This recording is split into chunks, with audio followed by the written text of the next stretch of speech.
Hello fellow travellers on the journey of life. We've almost come to the end of counting the Omer. It's been 49 days of personal growth.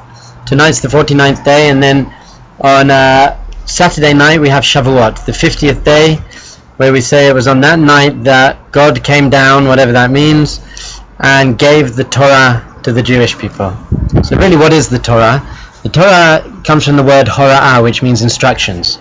And the Torah is really an instruction manual on how to get the most out of life. It's a guidebook. The Zohar, the book of Jewish mysticism, teaches us that the mitzvahs are actually pieces of advice, that if we can apply them in our life, we're really going to get the most depth and meaning out of life, perfect ourselves and perfect the world around us. Winston Churchill said that we owe a system of ethics to the Jews, which is the most precious thing that we have in mankind. So really it was from that day that the whole basis of ethics and morality came into the world. A system where we're really looking out there into the world to make the world a better place. Some people think that rules are restrictive. People say to me, you know what, I'm free to do what I want, I can eat what I like, sleep with who I like, smoke what I like, you have to do blessings and to fill in. And what I say to them as a martial artist is that if you don't know the rules, you're going to get knocked out. If you go into a martial arts fight and you've never really learned how to stand and how to breathe, you're going to get knocked out. It's only by understanding the rules and the instructions that you can fully express yourself in the world, rather than being a slave to your desires and a slave to your society and a slave to your ego. What the Torah is actually giving us is a guidebook. It's a guidebook how to really freely express yourself in the world.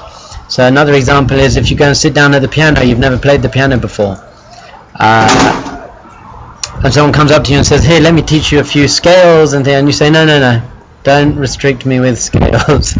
I'm just going to play. You're not going to be able to play, because it's only by understanding how something works that you can really get the most out of it and express yourself fully. So the Torah is a guidebook about how the world works and how the human psyche works and how we all work. And if we can learn to kind of follow these rules, we're hopefully going to perfect ourselves and perfect the world. You've got to ask yourself, well, how do we know these rules are correct? Because Buddhism has rules and Christianity has rules. So one very short idea, and there's very much evidence that I saw for this, but all other religions that I know of, and there have been thousands, it's basically started by one guy who said he heard God or said he reached enlightenment, Jesus, Buddha, Muhammad, one guy, and he started speaking and he persuaded everyone to believe him. If I was God, I'd think rather than go through an intermediary, I'd talk to the people directly.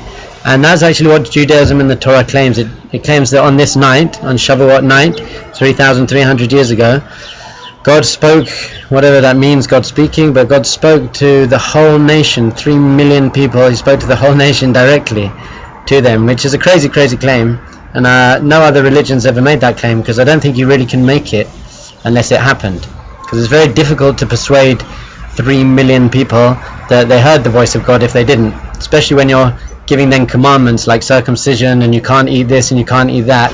These people would really want to know that God spoke to them if they're going to leave all these things out of their life. And it's very hard to persuade in many generations later to say your ancestors heard God, because if they had, then the story would have been passed down through the generations. So it's a story that's very difficult to make up, and we can see that because only one religion ever has. So whatever you think, if you think that these are the rules or not, they're definitely a set of rules that can help us go out there, change ourselves and change the world. And I just give us all a blessing that we should tap into that in our lives and have a great Shabbat and a great Shavuot. See you.